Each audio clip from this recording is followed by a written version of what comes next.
Hay un libro, hermanos, de Rick Warner, que es un libro devocional en el cual la lectura es de 40 días y así se llama, Una vida con propósito. Y él hace, hermano, unas preguntas acerca de nuestra existencia. Nos decía nuestro hermano Alan al principio que las metas, los fines, los propósitos, a veces no son, hermanos, los que Dios quiere de nosotros.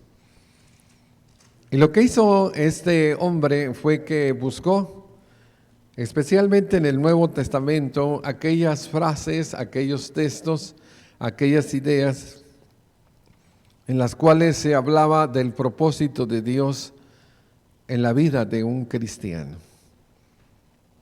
Y bueno, hermanos, se convirtió en un bestseller porque hay mucha gente, hermanos, que está extraviada, que está confundida. Y cuando tú le ayudas a ir en el sendero, no en el sendero del mundo, ni en el sendero, hermanos, del materialismo. Cuando la sacas de esos senderos y lo pones en el sendero de Dios, entonces, hermanos, la vida, estoy hablando de la vida cristiana, tiene significado.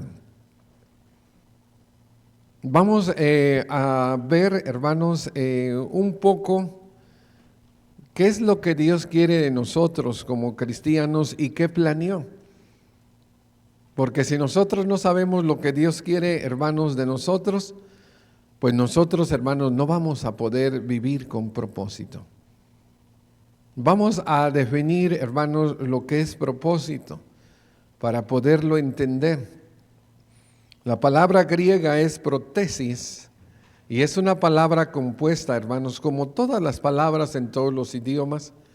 Pro significa antes y tesis un lugar. Si nomás nos quedamos con la pura definición literal, entonces es que Dios desde antes, hermanos, Él escogió un lugar para nosotros. Dios desde antes de llamarnos, de antes de salvarnos, Él ya escogió un lugar de pertenencia que es la iglesia. Un lugar en el cual nos va a salvar y que es en Cristo. Y esta palabra, hermanos, significa llevar adelante. O sea que Dios, hermanos, tiene en nuestra vida algo adelante, inclusive proposición. Eran unos panes que se ponían en una mesa en el Antiguo Testamento y eran los panes del rostro enfrente, siempre delante. Esta palabra, hermanos, sugiere un plan deliberado. Un plan previamente anticipado, una proposición, una intención o un designio. Nuestras vidas, hermanos, no pueden ser como la novela del loco que salía, hermanos, en el teatro. Y él decía, hermanos, ¿a dónde vas? Bueno, salía él en el teatro, era cuando amanecía, y levantaba su pañuelo, hermanos, y el viento lo ponían, bueno, yo voy hacia la dirección de donde me lleva el viento. Pues pasaba la segunda escena y se levantaba, hermano, y ponía otra vez su pañuelo, y bueno, ahora yo le ponía en el viento al revés.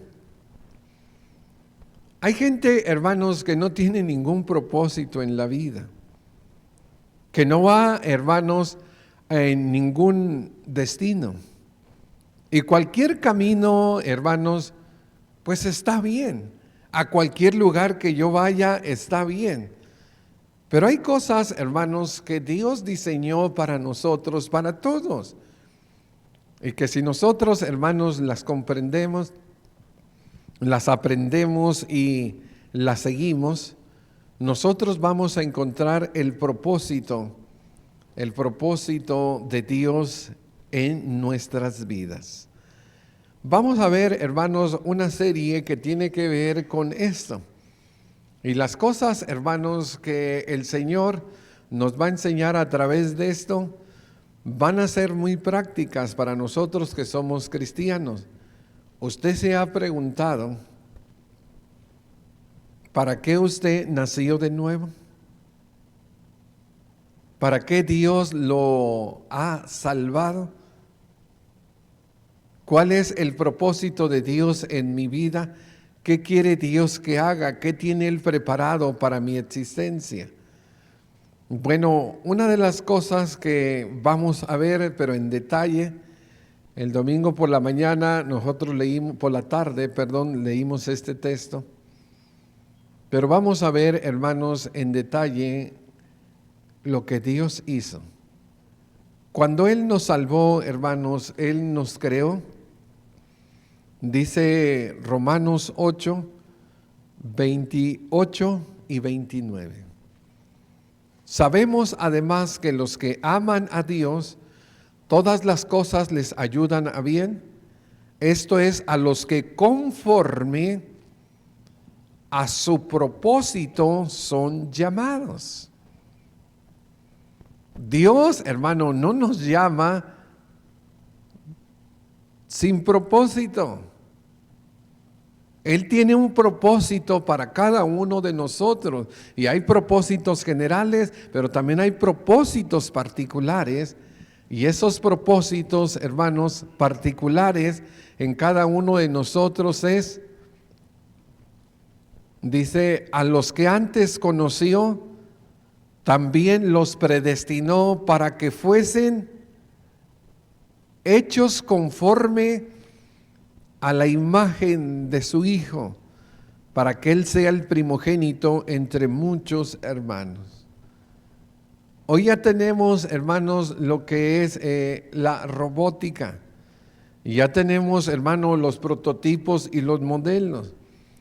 Y siempre es uno, hermano, el modelo en el cual se empieza a practicar y a generar y los cambios los empiezan a hacer. Y ya que lo perfeccionan, entonces, hermano, viene pues la creación en serie. Dios, hermanos, creó a un hombre perfecto llamado Jesús. Y Él caminó en esta tierra, hermano. Él nos enseña no solamente, hermanos, la esencia de Dios, sino cómo se vive. Cómo se vive, hermanos, junto a Dios. Cómo se vive en este mundo caído y perverso. Cómo Él entraba, hermanos, en las casas, cómo Él estaba en eventos como bodas, cómo Él estaba, hermano, en muchos lugares. Y no era contaminado por nadie, al contrario, Él alumbraba. Y en muchos de esos lugares hasta salvaba a la gente. Hay un hombre perfecto y ese es el modelo, ahí está el molde. Él es el hermano mayor, Él es el primogénito entre muchos que van a venir siguiendo sus pasos, que van a venir, hermanos, siguiendo la vida de Jesús. Uno de los propósitos que tú tienes y yo tengo cuando nacimos del agua y del Espíritu es ser seres imitativos de Jesús. Debemos de repetir sus cualidades de amor, de bondad, de paciencia, de misericordia. ¿Cómo respondía Jesús, hermano, a las personas que se enojaban con Él? ¿Y cómo respondes tú? ¿Cómo Jesús trataba, hermano, a los niños que venían a Él y cómo los tratas tú? ¿Cómo Jesús, hermano, adoraba en los días del Sabbat? Y cómo, hermano, nosotros en los días adoramos a Dios. Él es, hermano, nuestro modelo. Y la gente tendría que ver en nosotros algo de Jesús. Algo de Jesús. Porque nosotros fuimos creados para ser como Jesús. Perfección solo Él, pero nosotros vamos en ese camino que se llama madurez, santificación y ese crecimiento, hermanos, que solamente Dios nos puede dar por su Espíritu Santo y su palabra. Otra de las palabras, hermanos, o de las cosas que nos dice la Biblia en cuanto a el propósito de salvarnos, de llamarnos, es que fuimos creados para ser, o para llegar, o para estar con la familia de Dios. Cuando nosotros, hermanos, nacemos, pues no lo elegimos, hermano. Esa fue la decisión de nuestros padres. Fuimos concebidos en el amor y en la unión de nuestros padres. Y somos el fruto, hermano, de esa unión. Y cuando nosotros, hermano, llegamos a esa familia, llegamos por nacimiento. Aunque también hay hijos que vienen por adopción. La mayoría, hermanos, venimos por nacimiento. Y en una familia, hermanos, tenemos pues los padres, tenemos hermanos mayores, tenemos hermanos menores.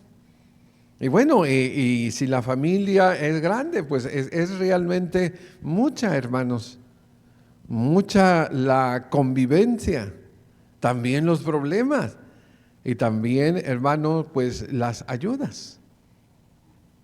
Cuando nosotros hablamos de la familia, pero de la familia de Dios, es igual. En esa familia, hermanos, nosotros entramos también por nacimiento. Cuando nosotros nos bautizamos, nacemos de nuevo. Y ahora pertenecemos a esa familia, y allí en esa familia también hay padres, pues los que ya tienen muchos años. Madres, las que ya, hermanos, son ancianas. También tenemos hermanos y hermanas. Y también tenemos hermanos mayores y menores, hermano. En esa familia, los que van a irse bautizando después de nosotros. Y en esta familia, hermanos, Dios nos puso cuando nosotros oímos, creímos y obedecimos el Evangelio. Dice Efesios 2, 17 al 18, vino, este es Jesús, y anunció las buenas nuevas de paz a los que estaban lejos, pues serían los gentiles, nosotros, y a los que estaban cerca, serían los judíos. Porque por medio de él, los unos y los otros tenemos entrada por un mismo espíritu al Padre. Por eso ya no son extranjeros ni forasteros, sino conciudadanos de los santos y miembros de la familia de Dios. Todos nosotros llegamos, hermano, a la iglesia como extranjeros, como forasteros. Bueno, lo decimos en nuestras palabras, visitantes. No pertenecemos a esta iglesia. No pertenecemos a este cuerpo espiritual, no somos miembros del cuerpo de la iglesia de Cristo. Pero cuando oímos las buenas nuevas, las creímos y las obedecimos, entonces, hermano, ya dejamos de ser extranjeros o visitantes. Ahora, hermano, somos miembros de la familia de Dios. Y en esta familia, hermanos, nosotros tenemos muchos hermanos mayores que nos pueden llevar de la mano o nos pueden poner el pie. ¿Sí? Pueden ser piedrotas de tropiezo. Yo siempre le digo a mis hermanos que se bautizan algo que a mí me dijeron, y hasta un sermón tengo de ello, puesto los ojos en Jesús, el autor y consumador de la fe. En las familias, hermanos, se pelean los hermanos. Se pelean los hermanos. Pero también en la familia, hermanos, se echan porras, se animan, se apoyan. Y dependiendo de la familia, hermano, hay unas muy unidas y hay unas muy divididas. Hay iglesias, hermano, muy unidas y hay otras muy divididas. Hay iglesias muy amorosas y hay iglesias muy espinosas. Pero no podemos estar, hermano, en otro lugar. Tenemos que estar, hermano, en la iglesia porque fuimos creados para ello. Dios no nos salvó para que tengamos un cristianismo solo. Oh, yo, mi Dios, mi Biblia, mi religión, mi fe, mi cuarto, me encierro, mi casa. No. Dios nos salvó y nos puso en una familia, y ese propósito nosotros lo tenemos que entender. Cuando nosotros venimos, y el término que se usa muy común, recibir a Cristo, que nunca me gusta usar ese término porque el término denominacional lo ha pervertido. A mí me gusta más obedecer el Evangelio. Cuando obedecemos el Evangelio, hermanos, que es un proceso, entonces Cristo viene a nosotros, nosotros entramos en Cristo, pero Cristo no viene solo, viene con su familia, y es la iglesia. Son propósitos de Dios, hermano. Además de ello, también nosotros fuimos creados pues para adorar a Dios. Mira, si tú te pones a leer los evangelios, que después de esta serie tendremos otro evangelio, estoy pensando si es Juan o Lucas, estamos estudiando los dos, pero el que se dé primero, Juan o Lucas, estaremos estudiando. En los evangelios tú vas a encontrar que Jesucristo como ser humano, no como Dios, hermano, porque Él tiene doble naturaleza, 100% humano y 100% divino. Como humano, hermano, como humano, Jesucristo era un ser altamente religioso. Religioso, hermano. Jesucristo pasaba noches enteras orando. ¿Quién de nosotros hemos hecho eso? 2, 3, 5 minutos y ya se acabó el repertorio.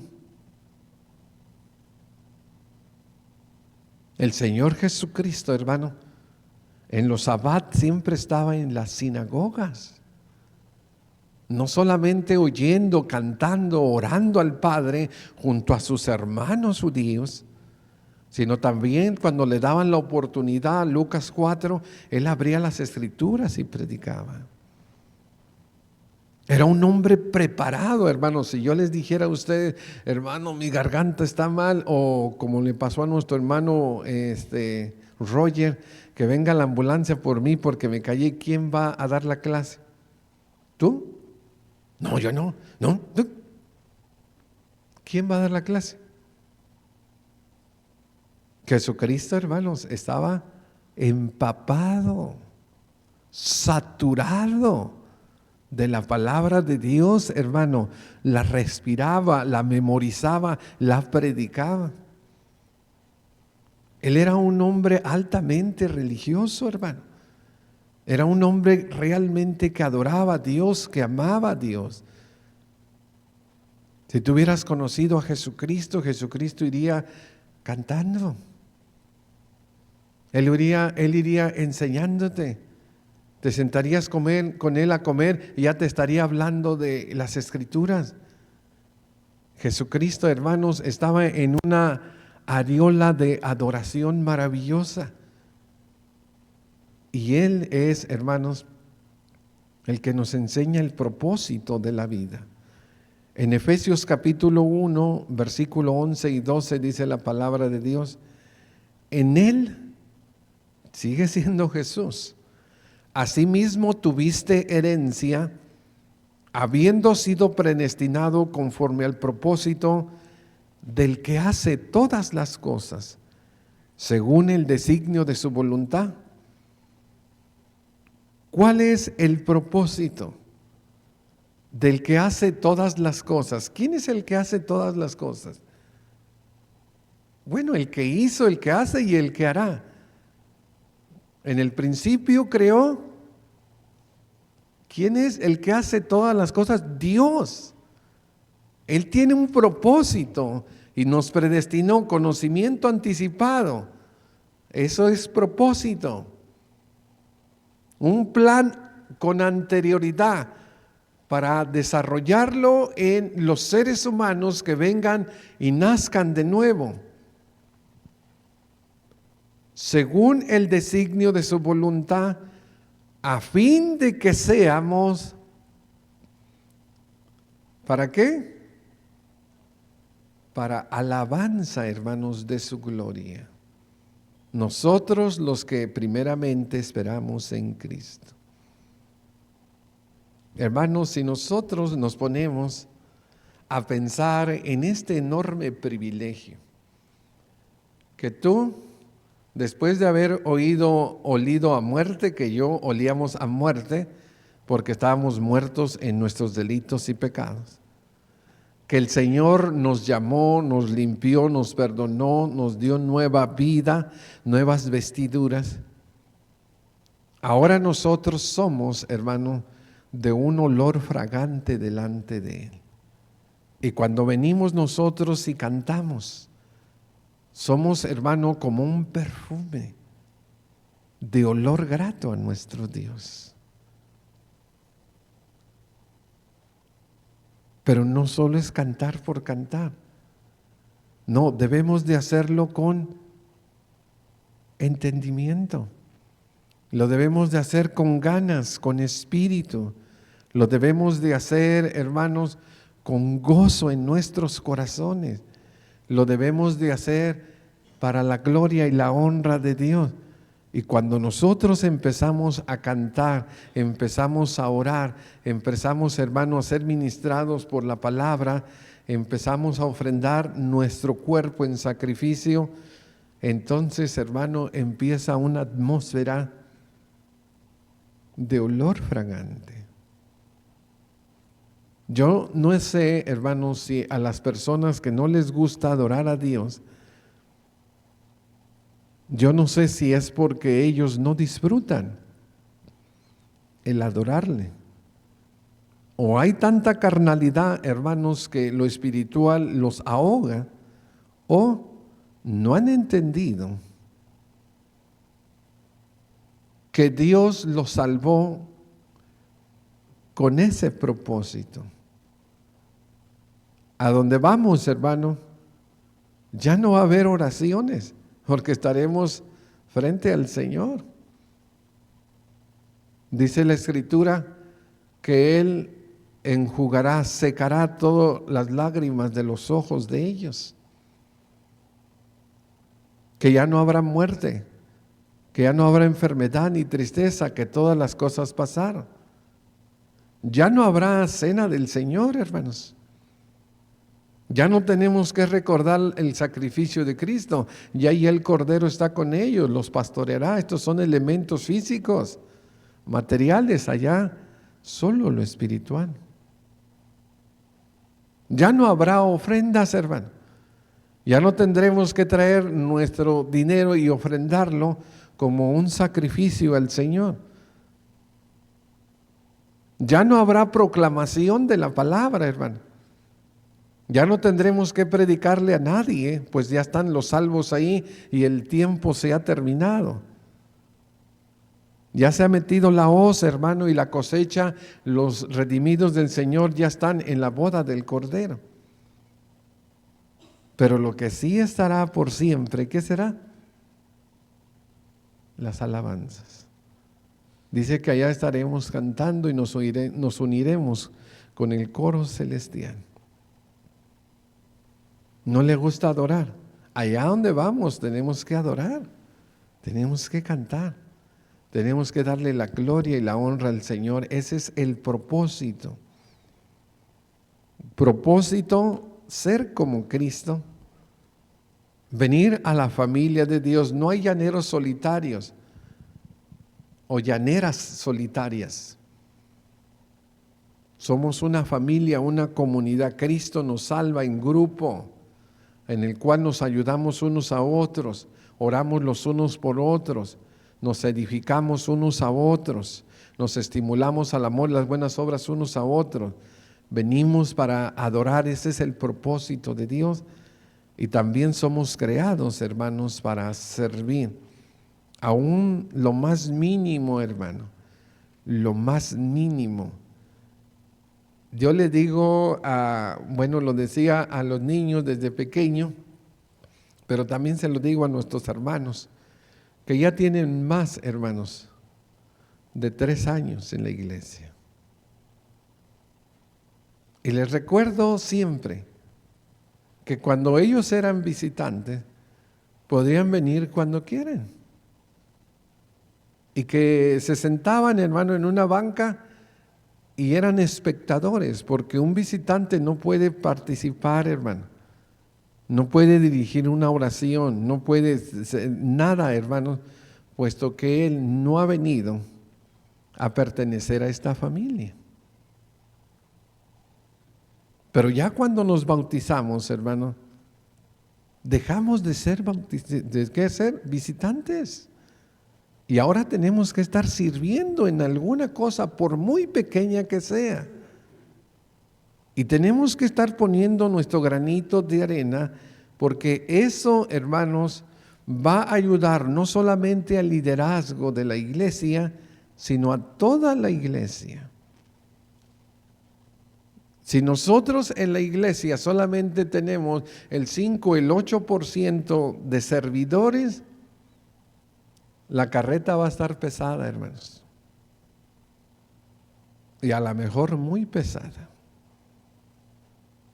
Pero si llegamos a tener el 50% de servidores, en ministerio de niños, de jóvenes, de matrimonio, de esto y de aquello, en físico, de todo, hermano, lo que haya, entonces, hermano, la carga se aligerará y cada uno de nosotros tendremos pues ese propósito del ser miembros de la iglesia, servir. Jesús dice en Juan capítulo 12, 25 y 26, el que ama su vida la perderá, y el que odia su vida en este mundo para vida eterna la guardará. Si alguno me sirve, ¿qué dice Jesús?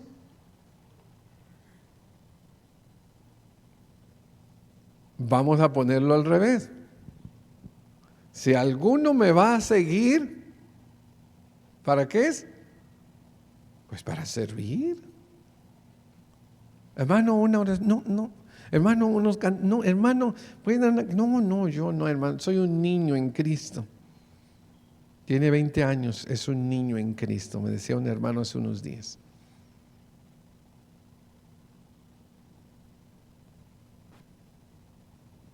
Seguirlo, y donde yo esté, Él también estará, mi servidor, y si alguno me sirve, que el trabajo en el Señor no es en vano, tiene su recompensa. Si alguno sirve a Dios,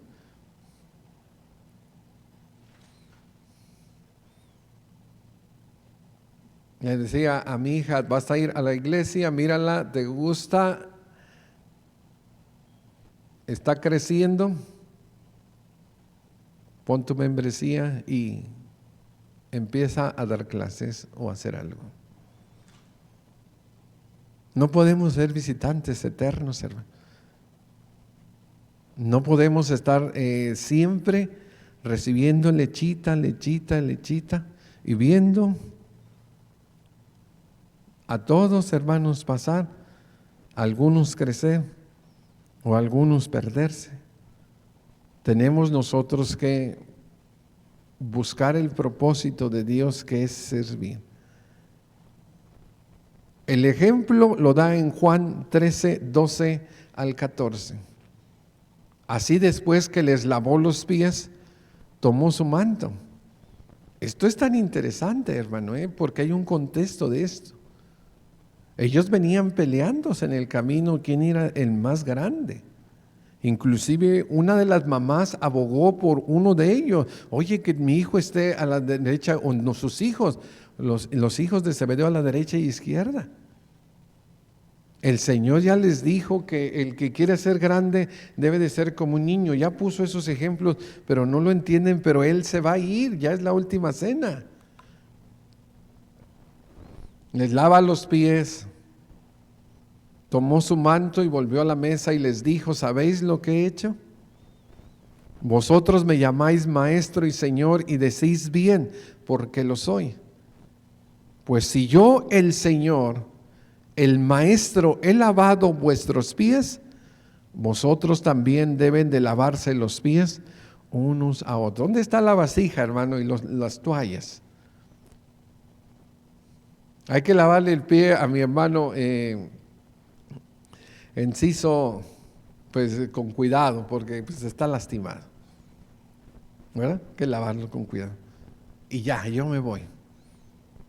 Qué fácil, hermanos, es repetir lo físico sin ningún entendimiento.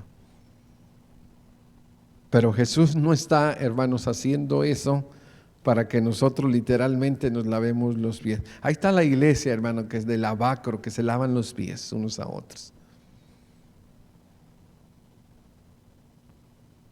¿Eso es lo que está enseñando Jesús? No, mira lo que Él enseña. Porque ejemplo os he dado para que como yo os he hecho, vosotros también hagáis. De cierto os digo que ¿el qué dice? El siervo no es mayor que su Señor, ni el enviado es mayor que el que lo envió. Si sabéis estas cosas, bienaventurados sois si los hacéis. ¿De qué está hablando, hermano? Del servicio. ¿Qué es un siervo? Un sirviente. ¿Qué es el que lo envió? Pues le decimos el que hace los mandados. Ese es, hermano, el que sirve. Y Jesucristo quiere que cada uno vivamos con este propósito. Algo, hermano, algo que está junto a nuestros dones, pues será lo que nosotros tendremos como propósito. Y número 5, hermanos, nosotros fuimos creados con una misión. Y pues esa misión pues es universal. Dice Mateo 28, 19 al 20, por tanto, id y hacer. ¿Cuál es la misión? Hacer discípulos a todas las naciones. ¿Y cómo se hace un discípulo? Número 1, evangelizándolo. Y al evangelizarlo va a venir al bautismo en el nombre del Padre, del Hijo y del Espíritu Santo. Y después que se bautizó, ¿qué hay que hacer? Enseñarle que guarde todas las cosas que Jesús mandó. Enseñarle que sea obediente. Enseñarle que Él tiene un propósito de vida. He aquí yo estoy con vosotros todos los días, pues hasta el fin del mundo. Tú como hermana puedes agarrar a una hermana y enseñarle todo lo que tú aprendiste. Tú como hermano puedes agarrar a un hermano. Tú como familia puedes agarrar a otra familia. Tú como padre debes de agarrar a tus hijos. Y como hermano mayor o viejo, pues deberías de buscar a un hermano joven y nuevo, pues para enseñarle todo lo que Dios te ha enseñado y así cumplir el propósito de la vida. Nuestros hermanos que acaban de nacer, tenemos varios hermanos de estos par de años que han nacido. Dios los creó para que ustedes y yo y todos nosotros seamos como Cristo. Él nos está moldando, nos está recortando, quitando lo que no es de Cristo. Tradiciones, hermano, pecados, perezas, desenfoque, indiferencias, todo eso. Nuestra meta es ser como Cristo. Eso es lo que Dios pensó para nosotros. Venimos a esta familia, que gracias a Dios tenemos una gran familia y hay que conservarla. Cuando lleguen las murmuraciones, cuando lleguen los chismes, párenlo y reprenda el pecado. Porque si no, después se convierte en una iglesia, hermanos, que abraza el pecado. Somos una gran familia, Edgefield, y tenemos que conservarnos juntos, puros. Ir, hermanos, apoyándonos, exhortándonos unos a otros. Fuimos creados para adorar a Dios. No pierda ese propósito. Cada que usted tenga una oportunidad de adorar a Dios, adore y adore con todo su corazón, con toda su alma, y busque un lugar para servir. Hay muchos lugares, hay mucho trabajo en la iglesia. Hay muchos puestos donde usted puede trabajar, tanto en lo físico, en lo electrónico, en lo espiritual, en lo material. En cualquier área hay mucho trabajo, siempre hay más trabajo que trabajadores en la iglesia. Y recuerde que cada uno de nosotros tenemos esa misión, pues, de hacer discípulos. Esperando que estas clases que vienen, hermanos, pues puedan ayudarnos para no perdernos, hermanos, no distraernos en este mundo que tiene tantas distracciones y tentaciones, sino enfocarnos en el propósito de Dios para nuestras vidas. Y vamos a llegar un día allí, hermano, a la muerte. Un día llegaremos, a lo mejor más rápido que tarde o más tarde que rápido. Entonces podemos decir como Pablo, pues he peleado la buena batalla, he acabado la carrera, he guardado la fe. Y por lo demás me resta la corona de vida, la cual me dará el Señor juez y justo, y no solamente a mí, sino a todos los que amen su venida. Si está uno desenfocado y llega la muerte, le va a dar miedo, hermano, porque sabe que el corazón estaba en otro lugar. Y si tenía el corazón abrazando pecado, o si acumuló mucho, no se va a querer morir, decía Pedro Villa. Si acumulo mucho, no me voy a querer morir, voy a quererme disfrutar. Pero vamos a hacer los tesoros en el cielo para la gloria y la honra de nuestro Dios. Que Dios nos bendiga, hermanos.